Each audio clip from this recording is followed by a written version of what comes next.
Among the worst wars in history, uncalled for, unscrupulous, fanatical, were the Crusades. And when were wars more unfortunate, more unsuccessful? 5 million of crusaders perished miserably in those mad expeditions stimulated by hatred of Mohammedanism. No trophies consoled Europe for its enormous losses extended over 200 years, but those wars developed the resources of Europe.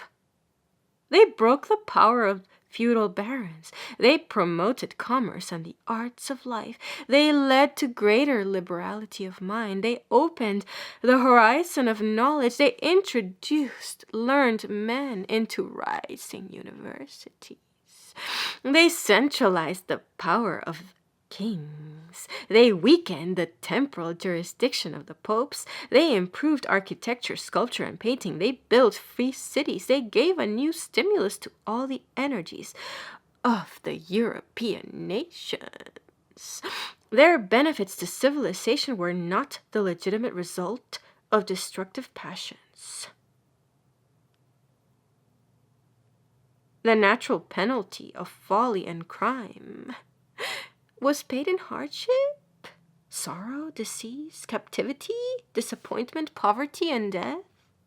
But out of the ashes, a new creation arose.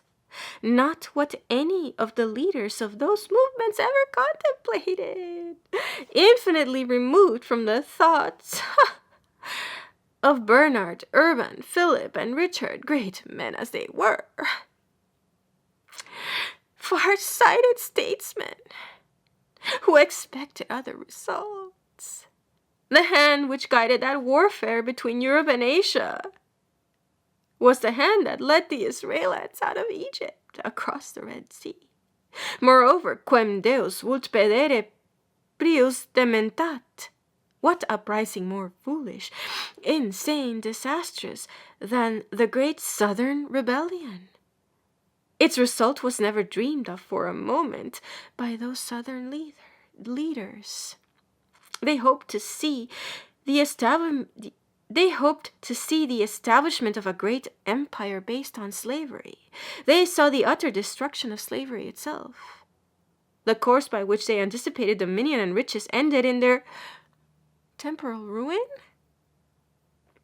They were made the destroyers of their own pet system, when it could not have been destroyed in any other way. It was only by a great war that the fetters of the slave could be removed, and God sent war so soon as it pleased him to bring the wicked bondage to an end. If anything shows the hand of God, it is the wars of the nations. They are sent like the famine and the pestilence. All human wisdom and power sink into insignificance when they are put forth to stop these scourges of the Almighty. It is against all reason that they ever come, yet they do come. And then crimes are avenged. Evil punishes evil. And succeeding generations are made to see that the progress of the race is through sorrow and suffering. No great empire is built up but with the will of God. No empire falls without deserving the chastisement and the ruin. But God has promised to save and to redeem, and the world moves on in accordance with natural laws. And each successive century witnesses somehow or other a great advance in the general condition of mankind. It is not the great rulers who plan this improvement. It comes from heaven. It comes in spite of human degeneracy, which, if left to itself, would doubtless soon produce a state of society like that which is attributed to the nations before the flood came and destroyed them all.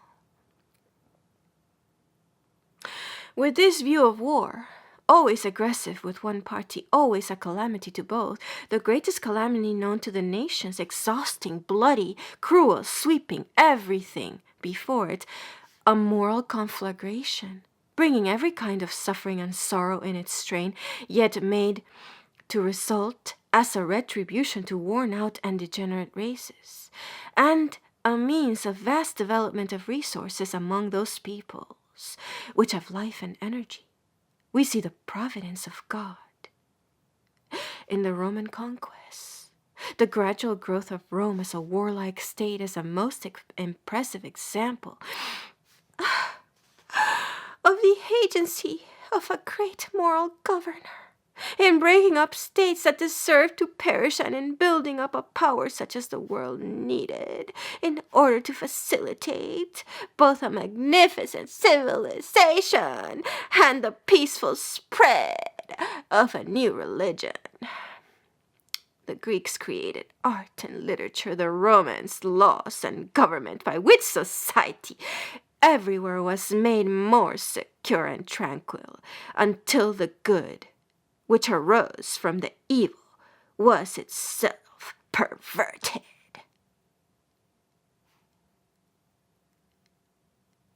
Under the kingly rule, Rome becomes the most important and powerful of the cities of Latium, and a foundation is laid of social, religious, and political institutions which are destined to achieve a magnificent triumph. The kings of Rome are all great men, wise and statesmanlike, patrons of civilization among a rude and primitive people. No state for more than 200 years was ever ruled by more enlightened princes, ambitious indeed, sometimes unscrupulous, but fortunate and successful.